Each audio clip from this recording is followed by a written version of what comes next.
you've got China, who's being very aggressive in Indo-PACOM area with the other countries around it. And the United States is definitely going to have to be involved there. So, the question is, when you get to the debt levels the United States at and the expenditures that are being required, we really do need an ally in Europe, an ally in the UK, to spend more for their own part of the world, because we're going to have to do a lot around China, and we just can't continue to do both without more countries stepping up from at least from an expenditure standpoint. And I think once everyone comes into agreement with that, I think the relationships will begin to even get better than they were. I know people are concerned about the relationships right now between the UK and the EU and the United States. I think those will mend. Out in Saudi, they're taking a break after 4 hours of talks. They sound cheerful about it. A Kremlin delegate has said that the United States and Russia have had and I'm quoting here, positive, constructive session. Officials in Europe are still wondering what the president's really up to. Let's see if we can help to clear up the mystery. Hal Lambert is a Republican donor who served on Donald Trump's inauguration committee in 2016. Good afternoon, Mr. Lambert. Good afternoon. What do you think Mr. Trump really wants out of the Saudi talks? What would success look like for him? Well, he said it. He wants an end to the war. And I think that's the key thing. But you also want to have an end that creates the atmosphere where there's not going to be a second war after this, right? So you've got to have that. I mean, the Minsk Accords obviously didn't work back in 2014, where they thought they could potentially not have, after Russia invaded and took over Crimea, they thought they could stop it there, and it didn't. So the key is going to be not only ending the war, but making sure that it doesn't pop back up again in a year or two. But it's not going to happen in the next couple of days. So what will Mr. Rubio want to take back into the Oval Office when he goes to report back to his boss?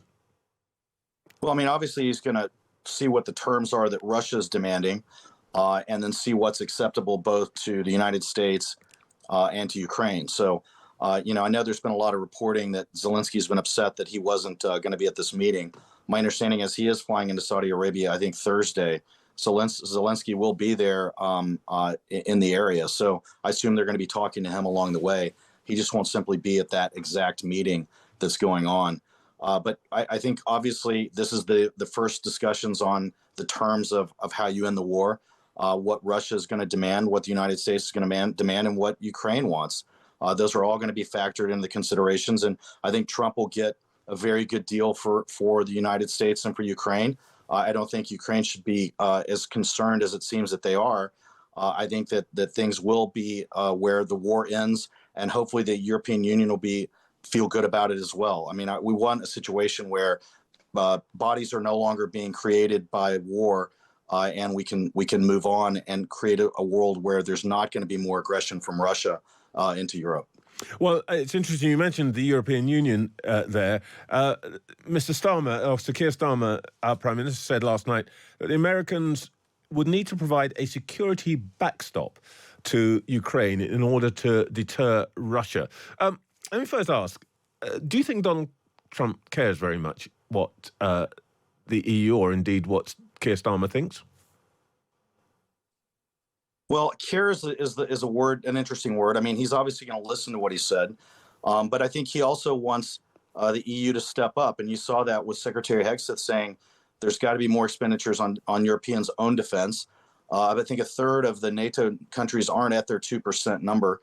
And we're now talking about, look, some of these countries need to go to 5% of GDP expenditures on defense. And I think there's an agreement in Europe for a lot of the countries to say, yeah, we do need to step up more and spend more on our own defense. So I think once that happens and there's agreement to do that, there's going to be a lot more interest in President Trump working with the European Union and NATO to secure global peace. But in the meantime, he's saying, look, it can't be simply the United States spending hundreds and hundreds of billions of dollars in Ukraine, while we also have to worry about China and the rest of the world. There's got to be a concerted effort both with the EU and NATO.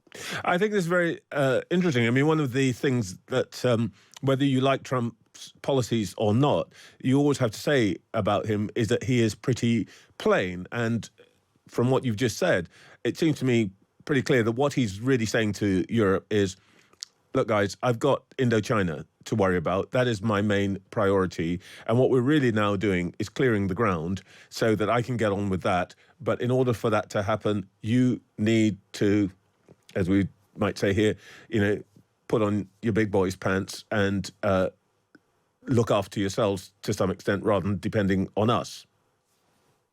Yeah, I think that's exactly what he's saying. And look, you've got China, who's being very aggressive in Indo-PACOM area with the other countries around it.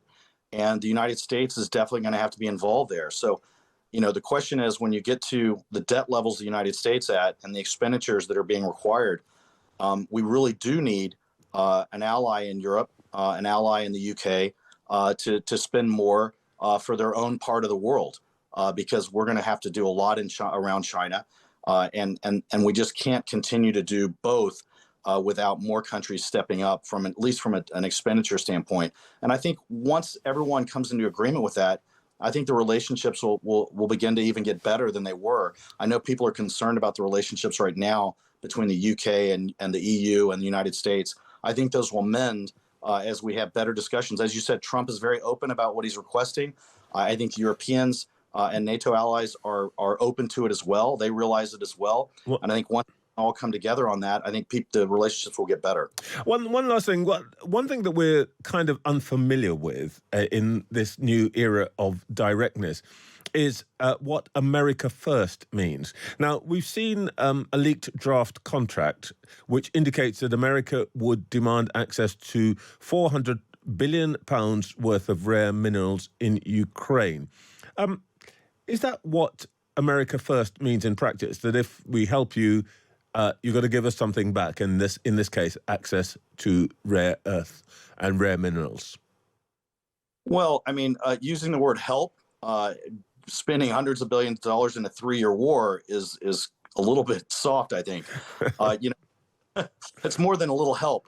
But, I mean, President Trump said back when we had the war in Iraq that we spent, $1 trillion, and there was no oil in return for any of that, to repay some of that expenditure. He's now looking at the war in Ukraine and saying, look, we've spent hundreds of billions of dollars. Ukraine, we'd like to get paid back some of that for helping defend you. Wow. And the rare earths that you have because we defended you. So I don't think that it's totally outrageous to suggest those things. And it's not a quid pro quo. I don't think it's fair to say we're only going to help you if you pay us. That's not the case. We help many countries around the world that have no way to repay us, that have no way to do. We're defending many countries around the world that obviously have no way to repay us. But with Ukraine, it's more than just a little help when you have 3 years and hundreds of billions of dollars. Hal Lambert, Republican donor, thank you so much for your directness today.